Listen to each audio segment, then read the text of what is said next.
तेजस्वी यादव अपने भाई बहनों से ज्यादा संजय यादव की सुनते हैं। मान लीजिए अभी जैसे विधानसभा चुनाव आ रहे हैं, हो सकता है रोहिणी आचार्य खुद भी लड़ना चाहती हो, नहीं लड़ना चाहती हो सकता है वो कुछ अपने चेले चपाटियों को टिकट दिलवाना चाहती होगी, है ना। लेकिन उसमें संजय यादव ने वीटो कर दिया हो, नहीं लेने दिया हो, तो इससे तो संजय यादव को लेके लालू परिवार में भी थोड़ी ये है, नाराजगी है। जैसे आप जानती होंगी, बार बार तेज प्रताप यादव कहते हैं कि जयचंद ऐसा कर रहे हैं, जयचंद वैसा कर रहे हैं, तो लोग बोलते हैं कि भाई जयचंद से उनका इशारा क्या है। तो रोहिणी लालू की बहुत करीब है, रोहिणी ने ही किडनी दी थी अपनी। अब वो सिंगापुर चली गई है, लेकिन उसके पहले उन्होंने बहुतों को अनफॉलो कर दिया है, पूरे परिवार। हाँ, तो वो लगता है गाल फुलाए हुई हैं।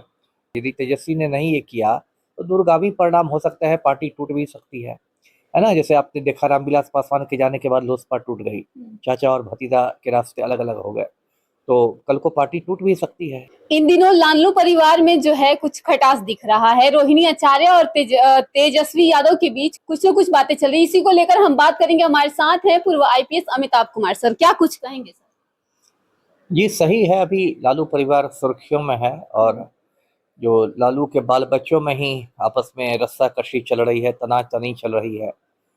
देखिए, लालू के कुल 9 बच्चे हैं। लालू ने परिवार नियोजन तो कराया नहीं, तो 9 बच्चे हैं।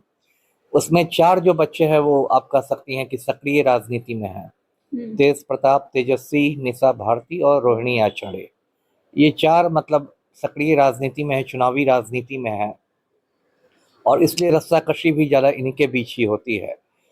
ये देखिए होना ही था पहले, मतलब लालू का ज़्यादा नियंत्रण था पार्टी पर, और बच्चे भी छोटे छोटे थे, तो उसमें ये सब होता नहीं था। अब बच्चे बड़े हो गए हैं और लालू खुद बीमार रहने लगे हैं।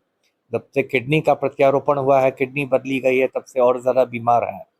तो धीरे धीरे पार्टी पर से उनका नियंत्रण खत्म होता जा रहा है। कहने के लिए अभी भी राष्ट्रीय अध्यक्ष हैं, लेकिन अभी वैसा उनका कंट्रोल रह नहीं गया है, और उनकी विरासत को लेके एक जंग छिड़ गई है। ये अब घर घर की कहानी है, ये कोई लालू यादव की बात नहीं है।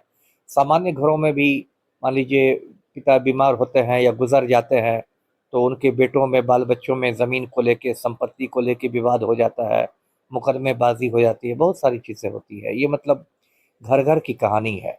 क्योंकि लालू परिवार बिहार का एक बड़ा राजनीतिक परिवार है, तो ज़्यादा खबरें बनती है। अब देखिए, पहला मामला तो आया था तेज प्रताप यादव का, जब तेज प्रताप यादव को कुछ महीने पहले पार्टी से भी निकाल दिया गया था, परिवार से भी निकाल दिया गया था, क्योंकि उन्होंने अपने पारिवारिक जीवन में पूरा रायता फैला लिया था। कहीं तलाक का मुकदमा चल रहा है, किसी से दूसरी शादी कर रहे हैं, कभी तीसरी के साथ मालदीव घूम रहे हैं, तो वो एक अलग मुद्दा था। अब वो भी पीली टोपी लगा के घूम रहे हैं, कह रहे हैं कि एकदम कृष्ण की शपथ लेता हूँ, गीता की कसम खाता हूँ, अब पार्टी में नहीं लौटूंगा, राजद में। इधर एक अलग रोहिणी आचार्य ने शगुफा छोड़ा है। रोहिणी लालू की बहुत करीब है, रोहिणी ने ही किडनी दी थी अपनी। अब वो सिंगापुर चली गई है, लेकिन उसके पहले उन्होंने बहुतों को अनफॉलो कर दिया है, पूरे परिवार। हाँ, तो वो लगता है गाल फुलाए हुई हैं। तेजस्वी अलग इसमें है। देखिए, तो निशा भारती थोड़ा नेपथ्य में चली गई हैं, बहुत कम रहती है चर्चा में। देखिए, तो मेरी समझ है, एक तो सीधे भाई की विरासत की जंग है जो छिड़नी ही थी देर सबेर। दूसरी वजह क्या है कि एक संजय यादव फैक्टर बहुत बड़ा है। संजय यादव जो है वो मूलतः हरियाणा के रहने वाले हैं, तेजस्वी के राजनीतिक सलाहकार बन गए हैं, अब तो राज्यसभा एमपी भी बन गए हैं, और तेजस्वी पर उनका बहुत ज़्यादा प्रभाव है। और मैंने कुछ वीडियो उनके देखे भी हैं कि वो कार्यकर्ताओं से बहुत, मतलब आप कह सकती हैं कि बदतमीजी से पेश आते हैं, डांट डपट करते रहते हैं कार्यकर्ताओं को। और तेजस्वी से मिलने जुलने वाले लोगों को भी संजय यादव के माध्यम से ही जाना पड़ता है। तो संजय यादव को लेके लालू परिवार में भी थोड़ी ये है, नाराजगी है। जैसे आप जानती होंगी, बार बार तेज प्रताप यादव कहते हैं कि जयचंद ऐसा कर रहे हैं, जयचंद वैसा कर रहे हैं, तो लोग बोलते हैं कि भाई जयचंद से उनका इशारा क्या है। तो जो मेरी समझ है, मुझे लगता है कि वो संजय यादव को ही जयचंद कहते हैं, और संजय यादव उनके निशाना पर रहते हैं। यही बात मुझे लगता है रोहिणी आचार्य और इन लोग के साथ भी समस्या है, क्योंकि मुझे लगता है कि तेजस्वी यादव अपने भाई बहनों से ज़्यादा संजय यादव की सुनते हैं। मान लीजिए अभी जैसे विधानसभा चुनाव आ रहे हैं, हो सकता है रोहिणी आचार्य खुद भी लड़ना चाहती हो, नहीं लड़ना चाहती हो सकता है वो कुछ अपने चेले चपाटियों को टिकट दिलवाना चाहती होगी, है ना। लेकिन उसमें संजय यादव ने वीटो कर दिया हो, नहीं लेने दिया हो, तो इससे वो नाराज हो गई हो। तो ये सब हो रहा है, तो इस पर तेजस्वी यादव को कुछ सोचने की जरूरत है। क्योंकि संजय यादव के चक्कर में उनका अपना परिवार यदि टूट फूट जाएगा, बिखर जाएगा, तो परिवार का तो नुकसान है ही, पार्टी का भी नुकसान होगा। जी, कितना असर पड़ेगा सर इस मामले से उनके पार्टी पर? अभी तुरंत तो देखिए इस विधानसभा चुनाव में तो खास असर नहीं देखा जा रहा है। मान लीजिए रोहिणी आचार्य ने अनफॉलो कर ही दिया, तो इससे क्या इस पर चुनावी मतलब नतीजे तो नहीं बदल जाएंगे। या तेज प्रताप यादव का भी ऐसा जनाधार नहीं है कि कोई बहुत बड़ा डैमेज कर दें। वो थोड़ा अपने बचकानी हरकतों की वजह से भी जाने जाते हैं, कोई उनको बहुत गंभीरता से नहीं लिया जाता है तेज प्रताप यादव को।